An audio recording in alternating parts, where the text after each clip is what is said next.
Hello, everybody, and welcome back to the Fandom Academy podcast. It is episode 11, and we're back again. It is me, your host, Jaiden, cameraman Duran, and I'm joined by my two co-hosts and best friends over here, CJ and Laila. How you guys doing today? I'm thriving. Laila, how are you? I'm good. I'm very excited to talk about the entire rundown that we have. So much chaos going on. And I'm excited to talk about The Mandalorian, as always. Of course. And we have a familiar face with us, Damon. Damon, how you doing today, buddy?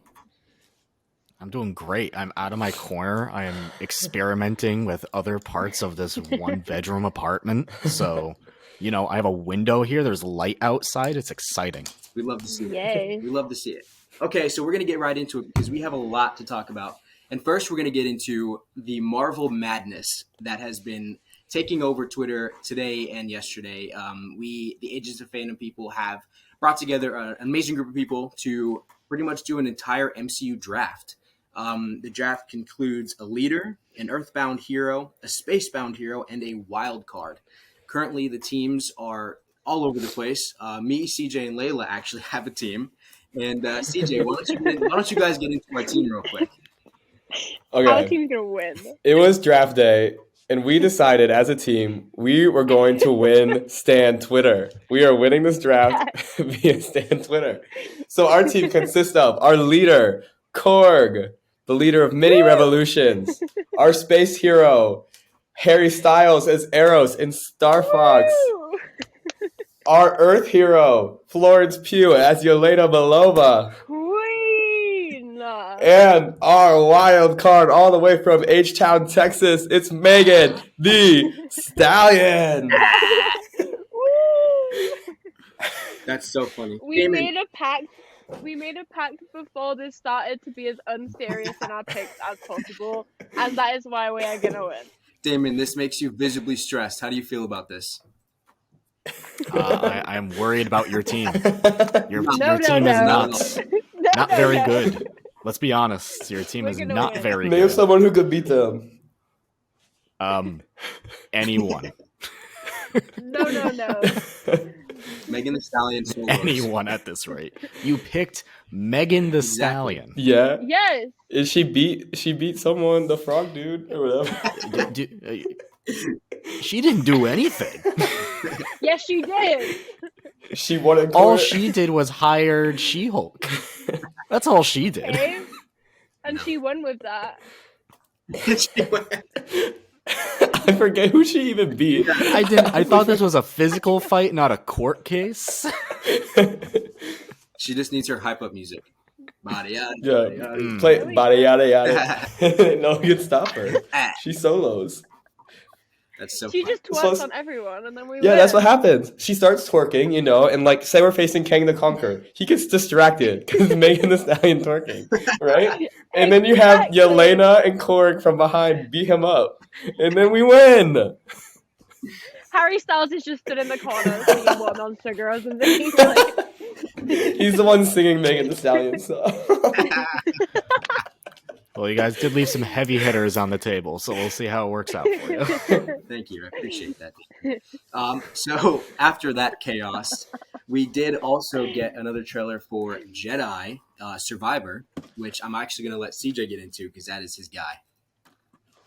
So this trailer was everything. We get to see the Mantis crew back together. We get to see Marin. We get to see Grease. We get to see Cal in the fray. We get to see more of this new partner he gets to meet. It looks like on his ship. Looks like we're getting more and more characters in this, which is great. It seems like in the story they're trying to tell with this game is they're trying to find a safe haven from the Empire. Who knows where that could be? It looks interesting, but the story they're telling so far looks very intriguing to me. I think probably the two biggest takeaways from this trailer, in my opinion, are we see Marin using the Force, which is canonically correct because the Night Sisters are Force sensitive, as if you would watch the Clone Wars, they give into that a little bit. So that's not too much of a surprise, but it'll be interesting to see how that dynamic works with Cal. They did have a quick little team up, which looked really cool. And another one, it looks like we're heading to Coruscant at some point during this game, which is something we have not done in the video game realm yet. So that'd be really cool to see how that looks visually and what story belonged there, because obviously it's a very story-heavy place in Star Wars lore. Are you guys planning on getting the game? Damon, I'll go to you. Absolutely. Absolutely. The original game is one of my favorites. It's an amazing Star Wars game. It's one of the best Star Wars games. And I can't wait for more because Cal Kestis, for a lot of people, is some people's favorite Jedi. Yeah, CJ. I think he is, I don't know, his relationship with the Force, not trusting it and kind of doing things his own way, really clicked with me. I think he's kind of like younger too, so that kind of helps click with me too. Just similar age to when I played Fallen Order. It seemed like is how old he was in the game. So that's really cool to see. We have the connection, and he's kind of just like not like an anti-hero per se, but he's not like full-blown Jedi. So he kind of falls similar to where Ahsoka lies in that realm, and I think those characters are the most fun to root for because the Jedi Order is not always perfect. I'm telling you, though, if this safe haven is Tatooine, I am returning this game. How much time has passed? Not Tatooine. I think it was 5. I'm not positive per se, but 5 years sounds right. I think it was 5. Sidetrack. They have this book out right now, which if you want to keep up with lore, it tells you a little bit about the time in between. And there's actually some things that are developed through this so much. I hope they keep a lot around Marin. Marin gets a lot to do in this book. So if you're interested in that and passing time before April 28th gets here, definitely go check that book out. But Laila, are you planning on playing Jedi Survivor when it comes out next month? I haven't played the first one, but low-key, all the trailers and like the hype surrounding it is making me want to just get both of them and just like plow through them because Cal is an icon. Like he is one of my favorite Star Wars characters, and yeah, everyone just seems so excited about it, and it's like rubbing off on me. So I might be influenced, which might be a very expensive hobby to get into, but we vibe. Yeah. It looks good. Jaiden, how about I'm you? excited. I'm very excited for Cal. I was excited to see just his growth, even in his appearance. Like bearded Cal just looks like a whole different vibe. That's so cool. But yeah, I really enjoyed the first one. It was one of my favorite games. I played it through like maybe 3 times so far. So I'm excited to play this one, probably more. Honestly, it looks like it might even be a little bit better. So I'm excited, very, very excited. Next on our list here, we have the Eras Tour. So I'm actually going to pass that to CJ and Laila because you guys are both going to see Taylor live, and I want to get your guys' thoughts on that. I am not going to see Taylor live yet. She has not announced UK dates. I'm like dying. Like she said, oh, international dates coming soon. Yeah, fuck off. No, they're not. Like we're never getting those dates. Like I hate her for that. But anyways, I'm very jealous of everyone who's going to see her. Like the first 2 nights, all the outfit changes. Like she is actually clinically probably insane. Like I don't understand how she's doing all this. Like everything just looks so incredible. And I wrote about the set list to the side if you want to go give that a read. The songs she's choosing are making me go insane. Even So like the good. surprise song, she whacked out Mirrorball on night 1. Like she knows what she is doing. And this is me trying, and I'm just like, oh my god, like. But She the wants one us thing to I'm kind of die. mad about, yes, the one thing I'm kind of mad about is the Speak Now erasure. And I said this in my article, is either because she hates us or she's like building it up to release Speak Now Taylor's version. Because as of yesterday, she can legally re-record Speak Now. It's hers. This is it. I need Speak Now Taylor's version right now. Is my top 2 Taylor albums, and yeah, this tour looks incredible. And anyways, CJ, what do you think? This tour has been everything so far. We got 8 folklore songs on night 1. That is crazy. That's I was insane. screwed. We got all 10 minutes of All Too Well too. Like No, that is the unbelievable. most insane thing. She is sang 44 songs for a set that went over 3 hours. It's crazy. I am so jealous of the people who got to see her already. I have to wait until July, which I'm not going to complain about in front of Laila because she will kill me. But I'm so excited for this tour. And actually, on the Speak Now topic, our friend and former guest Aisha sent me a Twitter post this morning that the shirts she's wearing for 22 have had different letters highlighted it in red. And those letters, if you unscramble them, look as if they are revealing a code that says Speak Now Taylor's version. We know she likes her Easter egg. She loves to tease us, but as many times as she teases us, we sit here looking like clowns every time. Yes. And I'm fully prepared to look like a clown again, but I really hope this does lead to that album. But this tour is everything. I cannot wait. Seeing everyone's outfits and the vibes at the concerts is just giving me life. My entire TikTok Mhm. feed is the Eras Tour, and I could not be more excited about it, and I cannot wait for tour. There was a whole ass marriage happening in the audience on night 2. Like, someone was there getting married with like an actual officiator. Someone got proposed to on night 1. Like, it's There was going multiple it's people wild proposed to already. on night 1. Yeah, Multiple so people. many. Oh my god, it's insane. Imagine being able to say you had Taylor Swift at your wedding, though. And like She you sang could, at your wedding. and Like, because Laura Dern, the Hines sisters, and Emma Stone were all at the concert too, yes, you could also say they were all at your wedding. Like that's so iconic. yes. That's so I can't think Agreed. of a better way to do it. seeing you guys in your Taylor era makes me happy. You guys might That What's always rhyming been you guys my now? might Taylor convince era. me to Come be a on Swiftie. now. I don't know. I don't know. I know Damon's Damon is loving this also a conversation. Yeah, right, He's the like- biggest Swiftie. Swiftie here. I mean, the only thing I got from this is 2 things. I was really confused seeing Hayley Williams' Paramore open up because that's my jam.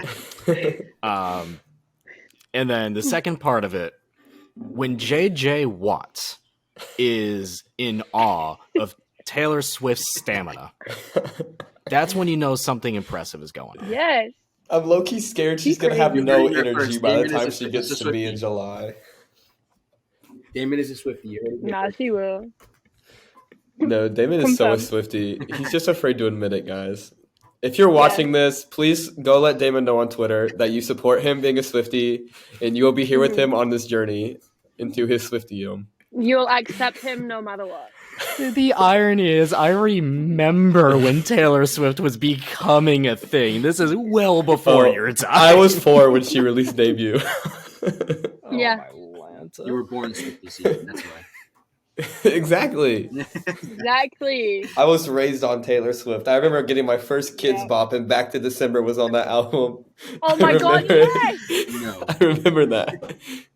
I remember the day 1989 came out. Like, Yes. it's crazy. Like, And my we were second raised grade on top. teacher, every day we would sing Mean to prevent bullying in my class. No way. And it was We so sang iconic. Shake It Off in our leavers assembly from primary school. See, Taylor unites all of us. The one common Exactly. thing. That's really funny. So Anyway. switching gears now, away from Taylor, since you guys could definitely talk about this for the rest of the podcast. CJ got to see Dungeons and Dragons a little early, so he's going to go ahead and give us a little thing about it and give us a little insight on what he thought about the movie. This movie is so much fun. I was not very sure after the trailers, but I got to go see it early. And I said, why not? I went and go saw it. Chris Pine is Always What's great. on the your mind. mind, bro? What's on your mind? Speak it. Chris Pine is really good in this movie. Him and Michelle Rodriguez have such good chemistry, and Michelle Rodriguez is so iconic in this movie. I love her as Letty in The Fast and the Furious, and she's great in Avatar, but I think this is my favorite role I've ever seen her in. She's just allowed to be a badass, and it is so awesome. The whole cast is honestly thrives. They all have great chemistry. Reggie Jean Page isn't in this movie for as long as I would hoped he was in it for, but when he is in it, he is so iconic. I loved his character in this. And my favorite part about this whole movie, I think, is they clearly are setting up a franchise, and this franchise has so much potential. Just what they established in this movie, we only got to see one little tiny area of this gigantic map and this gigantic worlds and the storied lore of Dungeons and Dragons. There is so much more to dive into here. I'm so excited about it. And yeah, this movie was great. Definitely go check it out. It's also really funny. So that was a pleasant surprise too. Yeah, this was one of those movies that I was like excited for, but not as excited for like other things that were coming out.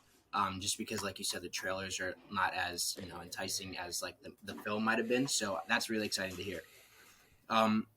But moving forward from that, we also got Laila here, who watched the Making of The Last of Us documentary on HBO Max, which gave us a little insight on the journey that making The Last of Us the first season. So Laila, why don't you go ahead and get into that? Yeah, this documentary was incredible. I said this, I have a write-up coming to the site, and the one criticism I have is that it was like half an hour long, and I was like, I could have watched 10 hours of this, just them making this show. It's no secret that this is literally my favorite show to come out in many, many years. Like, it's probably one of my favorite shows ever.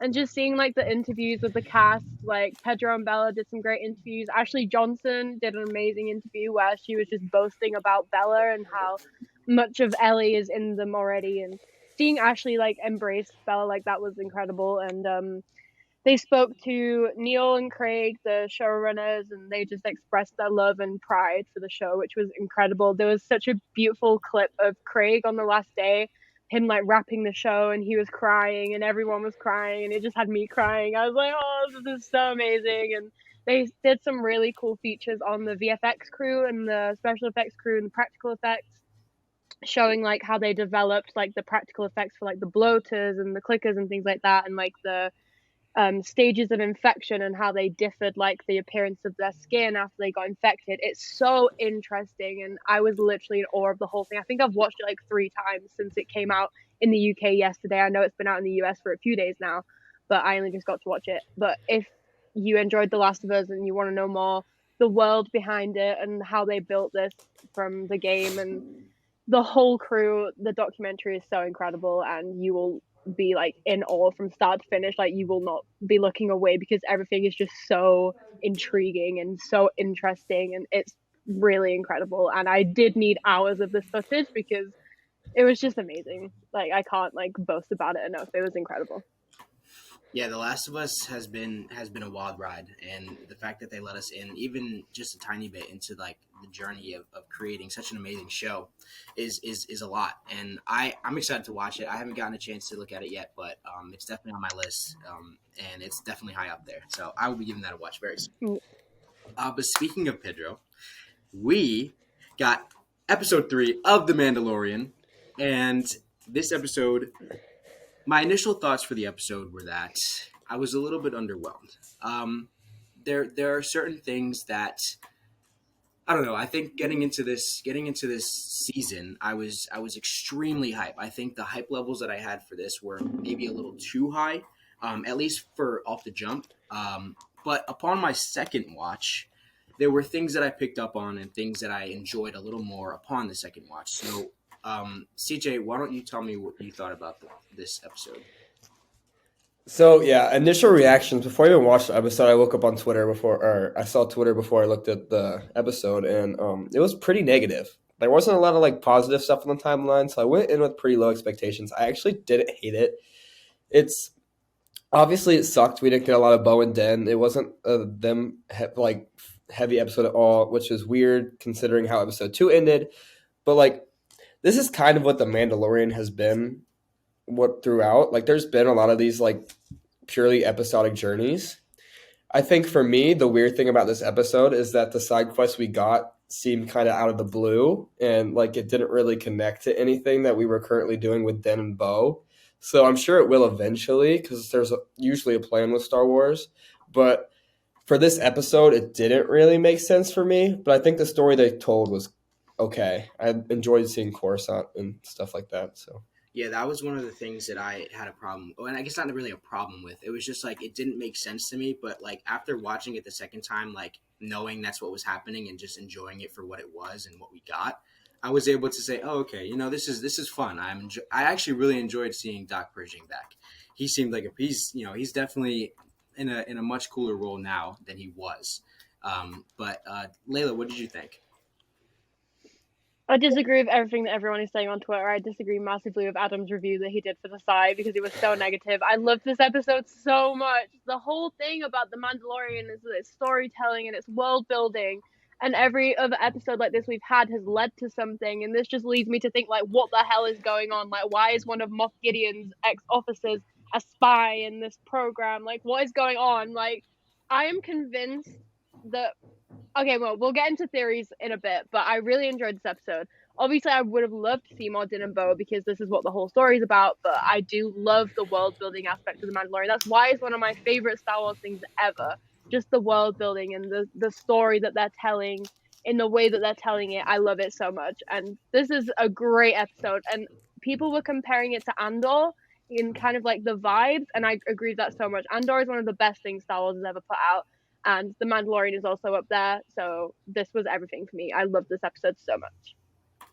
Awesome. Damon, what did you think? This is probably one of my least favorite episodes of The Mandalorian.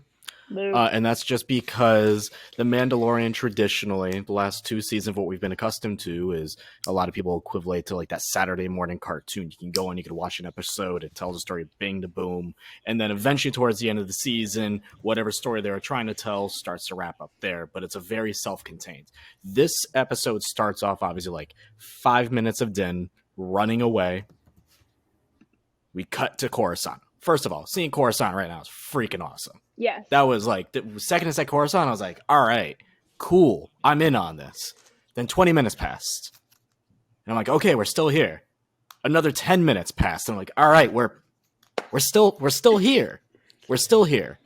And I think what the weird part of this for me was, this episode was still self-contained, because from the beginning of this little B plot, you can call it, to the end of the B plot, it ended. You could say it ended. But right now, as of right now, I do trust them to tell the story out in its full and for this to make sense in a week, 2 weeks, 3 weeks down the line, however long it takes. But right now, it does leave a lot of people to be like, cool, what was the point of that? Yeah. Other than just being like, all right, the New Republic isn't as good as we thought it was, which almost you could say would be like a story for another series, a story for another time. Does it really fit in with what we're trying to do with The Mandalorian right now? Because with The Mandalorian, what we let off with last episode was, okay, we're trying to rebuild Mandalore. Oh man, the myths of Mandalore are real. That was a big mind-blowing thing. Now we're just completely telling a different story after that big reveal. It was a little jarring, but I do totally trust them for this plot, you can call it, like this B plot, to make sense in a couple weeks' time. If it doesn't, then we'll see. Yeah, and just to kind of pull into the point of wanting more Bo and Din, like when we got them in the beginning, it was very hype, obviously. But we talked a little bit about this last episode with the whole Mythosaur, and how we thought whether or not she was going to actually tell Din about it, and she didn't. And she was kind of pressing. I'm surprised Din didn't maybe feel a little offset that she was asking so many questions about it. Like, oh, did you see anything living? Did you see anything down there? What did you see? Kind of thing. So that was interesting. I'm not sure what that could possibly bring up, but what did you guys think about that? Laila, I'll pass it to you. I knew she wasn't going to tell him. I said this last episode, I was like, there's no way she's going to give that up. Like, everything everything Bo has believed and been brought up on, like the things that she's learned and lived by, all blown to shit by just seeing a mythosaur under the water. Like, she's going through some stuff right now, and she's just been brought into a cult that she doesn't want to be a part of, and she's been slagging off her entire life. I know she was crying under that helmet, but I know Din was giggling. Like, that is just so fucking funny. But yeah, I knew she wasn't gonna tell him. She's been so sneaky, and it's making me scared. Like, I say this every week, but all of the clips that we've seen in the trailers have already been used, and I'm scared as hell because something big is gonna happen. And I don't know what it is. And if Din and Bo fight, we've said this before, I don't know whose team I'm gonna pick because I love them both so much, and I'm just my head hurts thinking about what is gonna happen and what this is leading to. Why is Bo-Katan being so sneaky? But then she's just stood there being like patted on the back by all these children of the watch that she doesn't even want to be a part of. Like, why didn't she just rip her helmet off there and then and be like, "Ha, I'm not redeemed anymore. Fuck all of you." Like, I'm so baffled. Like, I don't know what's coming, and it's stressing me out. But I love it so much. That's like, what I was never thinking want this, too. like, yeah, Because why wouldn't she take her helmet off? That makes me think she's not going to. It means we're gonna get a little bit where she like stays in there for a little bit. I don't know why her motives would do that, like, but is maybe she infiltrating them? Like, that's what I'm I don't thinking. understand. Like, is she gonna try? I think and it's because show she has Din? nowhere to go right now. Her entire castle That was is just true. destroyed. True. She has nowhere to go right now. And if this is big brand, this is like long-term thinking, right? Let's say Din and Bo do get into conflict with one another over whatever reason. There is a Mandalorian out there that I feel like could be a great third party that would help settle the differences between the two sides that I would love to see be introduced in the series called Mandalorian. Mm-hmm. It's Sabine. Sabine. Yes. It's, Yes. that's, I mean, Yeah, I mean, like I've been going on and on and on about like I'm kind of just waiting for Sabine to show up Me because too, I'm literally. eagerly anticipating another Star Wars project coming out later this year, Ahsoka. Yes. And I think something Star Wars needs to do, because Ahsoka is going to be season 4 essentially of Rebels. Yep.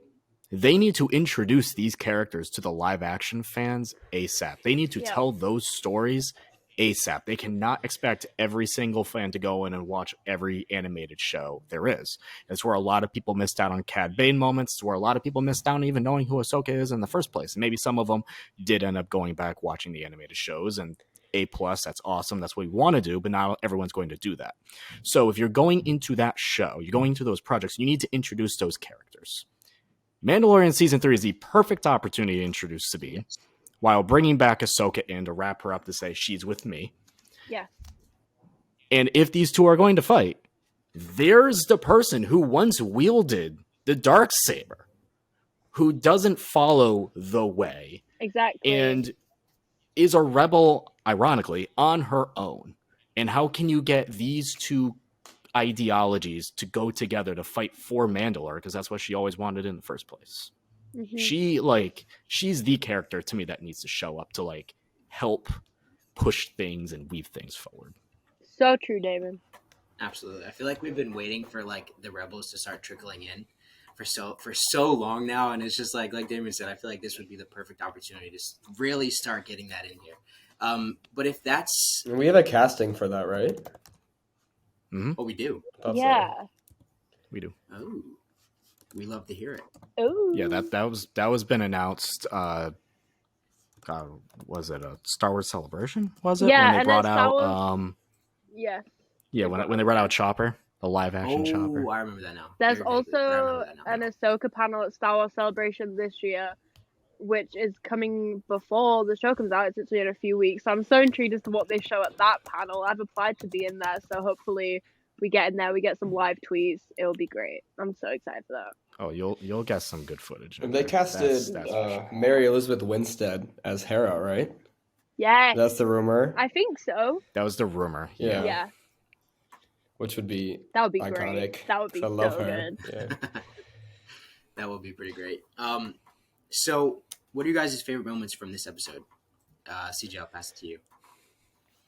From this episode, I'd probably say I love the starfight at the beginning with the Yes. TIE fighters and Bo and Den. I always love a good planes versus TIE fighters type flight, so that was pretty cool. Their chemistry in that was really cool too. Yeah, for sure. If you want me to nerd out, they technically call them interceptors and not TIE fighters. But that is like that was probably my favorite moment as well, as CJ said. And it's also because who's commanding these guys? That's a lot of interceptors. Who could possibly be a general or a commander of all of those interceptors, man? It's a question. That is a very good question, Damon. Any theories on that? Who Actually, you think? anybody have theories about that? Thrawn. God. I was waiting for it. Thrawn. It's been teased. If you want to continue to lean into this, Yep, that's the guy you bring back. exactly. It really is, and it'd be the big surprise. We already saw the tease with Ahsoka in the Ahsoka episode. We know where things are going in the Ahsoka show, where that storyline is going with Thrawn and Ezra. And to continue to bring into that storyline, you need to introduce these characters to a lot of people. Do it in this. And it's amazing what Star Wars is doing on Disney Plus, where they're almost treating like these series as like, you know, their own cinematic universe. And it all ironically started off with their own Iron Man. And now they're weaving in stories and bringing it all in and possibly have a big, like, you know, a big team up at the end. It'd be fun. Star Wars Endgame. No, I'm kidding. One thing I want to touch on too They showed up. They all showed up. Through the portal. about where we're going in the direction. I think they hinted at this. Damon mentioned it earlier a little bit. The New Republic's not great We learned that, and like the way their system is running is not great. And I think that could lead to a really interesting, maybe just like a limited series, 6-episode series about how we fell from the New Republic to the First Order. I think that would be really interesting. I feel like they could pull off a good story with that too, and just based around like how weak the New Republic is, because in this episode it's portrayed That would be very so weak. good. You got little pieces of that, and that's one of the good things about this episode. You got little pieces, you got little hints. It was just the only weird part was this didn't feel Mandalorian. Yeah, This felt like this belonged in a different show. That's like that to me. That's my biggest critique, and it was a little long, but I feel like it was good. It's still good quality television. It was a I great agree. episode. Yeah, like I said, like when I first saw it, my issues with it were that it didn't make sense. But then again, after seeing it the second time, I enjoyed it for what it was. It was a good story, and I enjoyed seeing Dr. Bridging back. And I do enjoy how they portray the New Republic and what that could entail moving forward. But if that's all we have to say for the Mandalorian, any last thoughts, Laila? My favorite moment was when Bo-Katan, Din, and Grogu were in the ship, and Din said, "This is the way," and Grogu like babbled afterwards, and it was like he was trying to say, "This is the way." I was like, that's my child. Like he's becoming a little Mandalorian, and I'm just waiting for the day he gets a little helmet and his ears are sticking out the side, and he's gonna look so cute, and I'm so excited for it, and I love him so much. Grogu's first words are going to be, "This is the way," right? It has to. For 100%. They have to be. Totally. It has to be. Yes. Or Dad. or way One or the other. Or way that, this is. yes. Yeah, way this is. No. I do not want Grogu to speak like Yoda. Only Yoda speaks No, like that Yoda would because piss me Yoda off is a so little bad. weirdo. Because Yes. Yoda's just a little weirdo. I would love Yes. that. One more thing for this this upcoming episode is directed by Carl Weathers, who we saw in the first episode, and it's called Yes. The Foundling, which means we're probably getting Baby Din, and we're probably gonna get I parallels to Baby Din's training and Grogu's training as a foundling, and I'm so excited.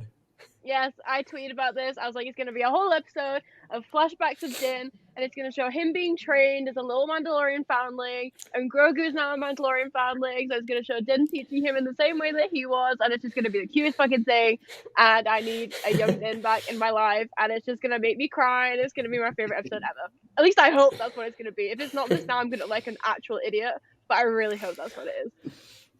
Me too. I'm really excited about more and more of these like actors per se, and like not as experienced directors getting the opportunity to direct in this series. We saw with Bryce Dallas Howard, and Yes. she was so iconic doing it. Absolutely. So Bryce I'm really slays excited every to see what time. Carl Weathers does.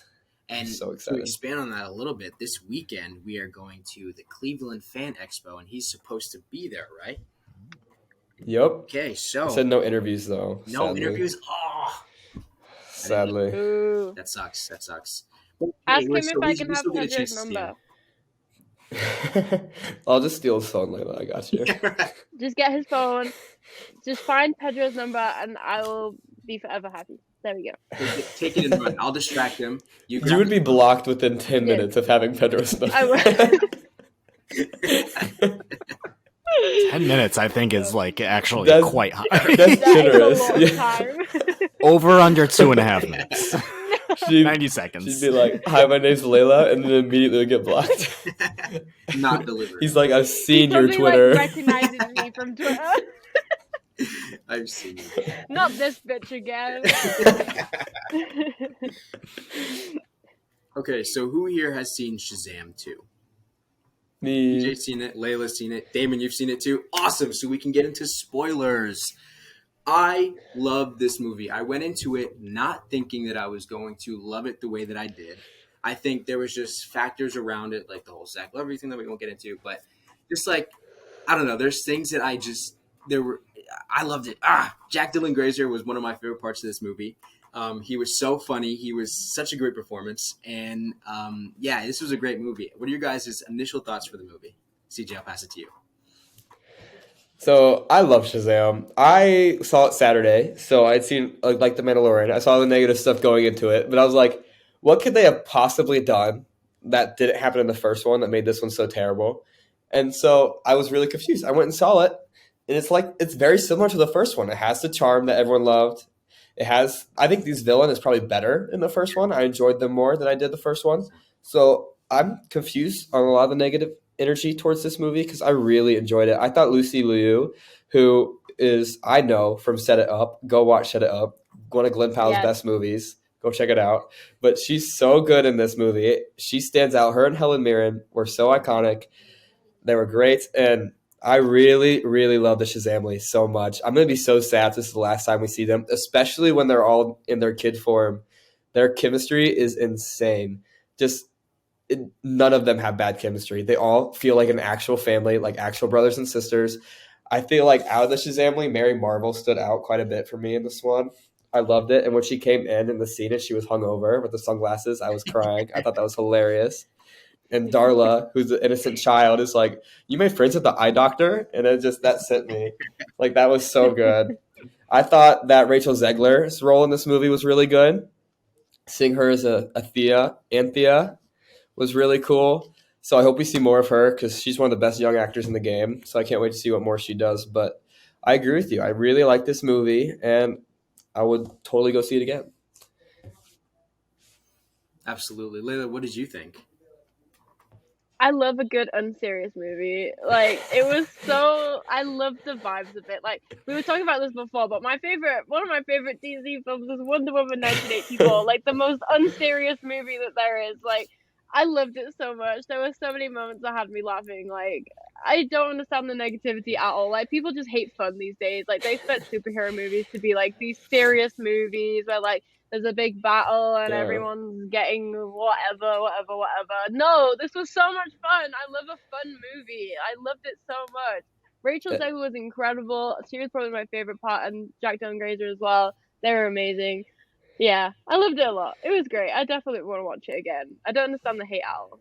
I agree with you there. Not every movie needs to be the Dark Knight or the Batman. Yes. So I'm happy that we all enjoyed it at least. Mm-hmm. Damon, what did you think? It's a really fun movie, man. It is. It's a fun movie, and I don't think it needs to be anything more than a really fun movie. Mm-hmm. If I were to critique it a little bit, I think it does miss out, at least on the originals, because the Shazam, if you exclude a little character called Batman, I think Shazam has the best movie franchise in DC. I don't think that's much of a hot take if you look at everything else that's out there. As a whole franchise as a whole, Shazam, I think, movie-wise, is the best one. The thing that made the first one really good are the younger actors, the kid characters in their moments, just being kids, being like, "Oh my god, what power do you have now? What power do you have now?" And this one, it was really much the adult actors playing as kids. So you missed a little bit of like you could call it the natural state of like learning and figuring out and being a kid type of thing. But it's a really fun movie. Mary Marvel was awesome in this, and if this is the last time, I'll be really bummed out. But I do not think this is the last time. Maybe this is the last time they get a movie, but I do not think this is the last time we see them. I hope not. Yeah, no, I agree. I don't think this is going to be the last time we see the Shazamly. And I really kind of want to point out, too, because this was great for me. There was a certain moment that probably made me laugh harder than anything else, and it's good because more representation. But when Pedro came out, I was crying. The way they pulled that off was so funny. How they're all revealing to their parents that they're actually the Philadelphia Fiascos, and he just out of the blue goes, "I'm gay."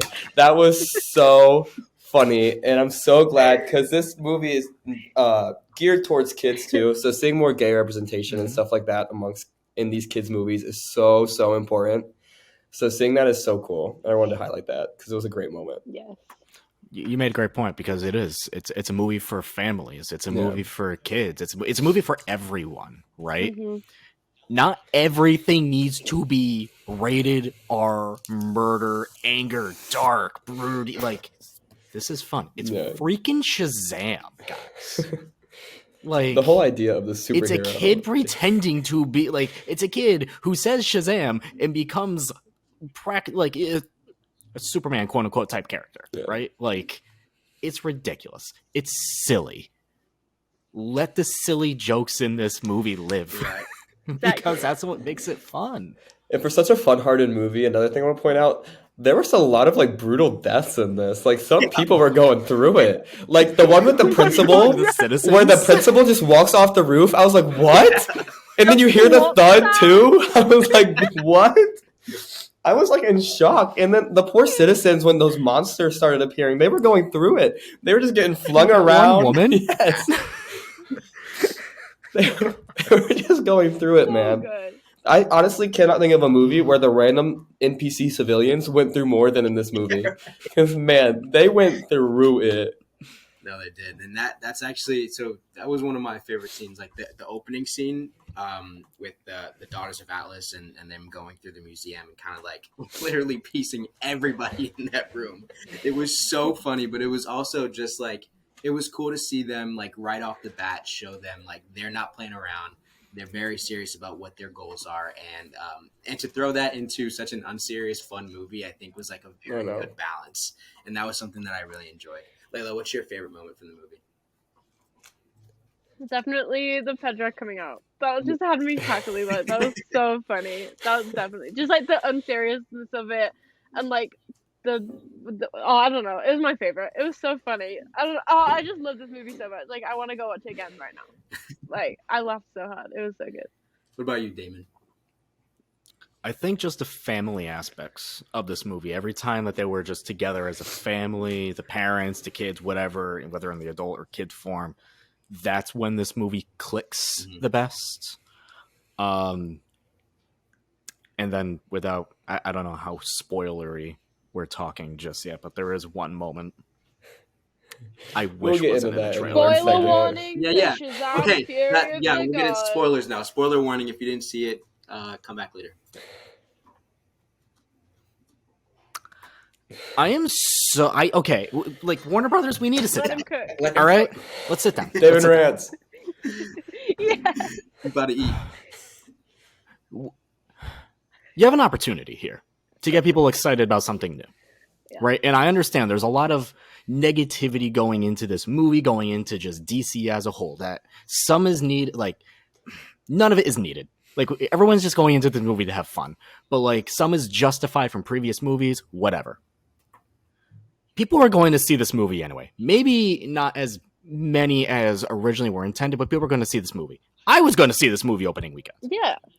To randomly get one of the coolest cameos in a DC film that they've done, that felt earned, it felt justified, it felt like a plot point. It was a plot point. It wasn't like 10 minutes into the movie this happens when Wonder Woman shows up at the very end, because they were teasing this the entire movie. And because I saw a trailer, I'm like, I know where this is going. If I didn't see a trailer, I would have had absolutely no idea. Could have been a chance when they said a god, I was like, is it The Rock? And then you hear the guitar riff. They're like, oh my God, they got Wonder Woman to do this. That's so freaking cool. Maybe this is the last time we see Gal Gadot's Wonder Woman. I don't know, but it was just ruined, totally ruined in a trailer the week before the movie comes out. Yep. Moving forward, Warner Brothers, and I know James Gunn will not allow this as a head, No. and I hope he has control over marketing. Like, I hope he does, because I know marketing is a totally different beast than being a creative head. I hope moments like that do not get ruined going forward. No, I Be for agree. real, Because Warner it Brothers. really, So for real. the second they said a god and like I heard it, the entire time I should have been going, wow. And instead I was going, I'm so fucking mad. I'm so fucking, like they really ruined this moment for me. And I've had so many cool moments spoiled for me recently between Andrew's return, Toby's return, Daredevil. I got spoiled for me. So many freaking things have been spoiled for me, man. The entirety And of I'm like, Multiverse this of could have been Madness. one. Yeah, right. Yeah. That was That's very that similar. wasn't, for me, I had no idea about Mr. Fantastic, so that was a really cool moment for me. Yeah. Everything else, come on, I just don't get the Come on. appeal with Come putting these big surprises, because that's why a lot of people go to the theater. I had an issue with this for Multiverse of Madness when literally 2 or 3 days before the movie comes out, we get a trailer with Captain Carter's shield in it. And like for this movie, I'm sitting watching Friday Night SmackDown, just trying to relax, and then all of a sudden Shazam trailer comes on, and I see Gal Gadot, and I'm like, wait a minute, and I have to rewind, and that gets ruined for me. And I put out a tweet. I was like, I just had a really cool moment ruined for me. That makes me want to go see this movie less when it was most supposed to make people want to go see the movie more. So I really don't understand this idea of marketing. It's really frustrating. That moment was ruined for Laila for different reasons. Yeah. That's so funny. Anyways.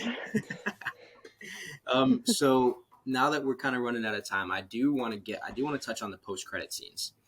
The first post-credit scenes was literally cold as hell. I loved it. I loved the way that they brought in the Peacemaker crew. I loved the way that they kind of talked to Shazam and how that all kind of happened, and with the Justice Society and him cracking jokes again as per usual. Damon, what did you think about this? So I mentioned this earlier, and this is why. People going into this movie saying this movie doesn't matter. They're resetting it all, blah, blah, blah, blah, blah. What is the first chapter of the new DC called? It's called Gods and Monsters. This movie deals so much gods. If they wanted to, they could easily make this, we like to, in the comic people industry, we call it an issue 0. It sets up the story to be told, right? You introduce ideas, characters in this that can then be moved forward. And if I'm assuming like a lot of people, Gunn's DCU will feature the Peacemaker crew and stuff. And if they bring that into this post-credit scene, and especially if they're using Justice Society, which I also thought was a really funny moment. That was a Justice good moment. League Society. Yeah. Awesome moment. Really well written. Avenger, like all of it. That's why I do think we will see Shazam again. I do not know if we'll get another Shazam movie, but I doubt this is the last time we will see him. Or the whole family. No, I hope so too. What did you think of it, CJ? So I loved it. I always love seeing Harcourt. I think she's one of the best written characters that DC has. People give James Gunn all the crap for putting her in movies because she's his wife, but she's so good in this role. So why do you care? And I really hope this sets up the JSA actually being a part of Gunn's DC, because Gunn talked about Peacemaker 2 was put on delay so the Waller show could be made, because the Waller show features a lot of Peacemaker crew. So for me, that's confirmation that Harcourt and this entire crew will be back in that show. So maybe that Waller show, if Waller is being the JSA's Nick Fury and Harcourt is her Nick Coulson or Phil Coulson, we could be setting up for a JSA movie early on, maybe into the second phase or the second slate of movies that Gunn has yet to announce for this first phase that he's doing. So that'd be really exciting. I also want to point out that in the opening scene, the janitor from Peacemaker was the one who was showing off the little wand thing. And I thought that was really funny, but it was sad because he did not survive. But it was cool seeing. What did you think of it, Laila? I mean, I haven't seen Peacemaker, and I literally know fuck all about DC, but I have seen the Suicide Squad. So knowing that Amanda Waller's coming back, she was such a great character in the Suicide Squad, and I'm just excited to see where it goes. I said this when we did when the slate got announced. I was like, I really want to get into DC. Like, I want to know what's going on in the future, and seeing this and being it set up for something has me excited, and I'm excited to watch all these new things, and it was great. I really liked it. Love to see it. And then there was also a second post-credit scene, one that featured Thaddeus Savannah in his jail cell, as well as the little caterpillar, which I assume is Mr. Mind, correct? Yep. Damon, I'm going to pass it to you because I'm not as versed in what could potentially be happening here. So what do you think this means moving forward? If we do get a third Shazam movie, Mr. Mind's the villain. Yeah. There you go. Yeah, right. I do think how they set it up with the jokes and everything was really good. Where it's like you just said a couple words really vaguely, and then you just leave for years, and now you're back, and you're seeing more vague words, and and he's gone again. Yeah. Like, I thought the way they did it was really good. But yeah, that's essentially it. If we get a third Shazam movie, Mr. Mind's villain. We love to see it. Well, guys. Do you guys have anything left to say for Shazam? Go watch it. Go watch. Yeah, it's fun. Go watch Very it. good Yeah. movie. Go eat fun. Skittles. Nice. Eat Skittles while you watch it. Skittles, yeah. Adds to the Taste the viewing rainbow. experience. Yes. Taste the rainbow for real. All right, guys. Taste the rainbows, Yeah. motherfuckers. that moment caught me so off guard. That's so funny. Well, that wraps it up for today's episode of the Fandom Academy podcast. Damon, we thank you for coming. It was great having you. Make sure you're following the Fandom Academy on all the socials. You can find us on Twitter at Fandom Academy with 2 Ys, and on Instagram, just Fandom Academy. Make sure you put that notification bell on so you don't miss out on any of our content. We have weekly episodes coming out on typically Tuesdays, but this week's a little off. You can find all of our shows on the AOF Podcast Network, and that is Agents of Fandom, that is Ticket to Reality, that is The Critics, that is us, Fandom Academy, and the last one, which is Listen 3000. You can also check out our Agents of Fandom store, where we have a lot of cool merch just like this, and that is aofandom.com. Also, we are going to be coming back next week for what are we covering again? Mando episode 4, John Wick 4, and I will be diving into some WrestleMania stuff. So that'll be fun. Awesome. And we're gonna try to get And we will be joined, confirmed, by Liam Crowley from Comic Book. I was just about to say, I don't know if we were confirmed it yet, so I was just going to say we're going to have a potential guest, but if we do have a confirmation, we are going to have Liam on, which is super exciting. Love that guy. But yeah. Me and Liam nerd out. No, It'll be literally, great. I'm so excited for that. So, guys, where can the people find you? CJ, I'll start with you. You can find me now everywhere at CJDar_. I changed it all to match up. And you can find me on the Agents of Fandom website, where I have an article coming out about Cody Rhodes. I have an article coming out about a new musical called Up Here. I'm working on one about Jedi Fallen Order. So I have a lot in the bin, and go check me out on there. And also go vote for us in Marvel Madness. Yes. Carry us to the Sweet. finals. Yes. Layla, where can the people find you?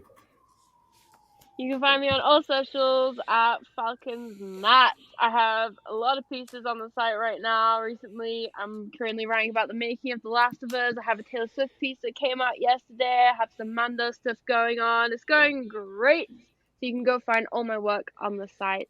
And yeah, thanks for a great episode. Thank you, Damon, for joining us. This was great. Yes, it was. Damon, real quick, where can the people find you?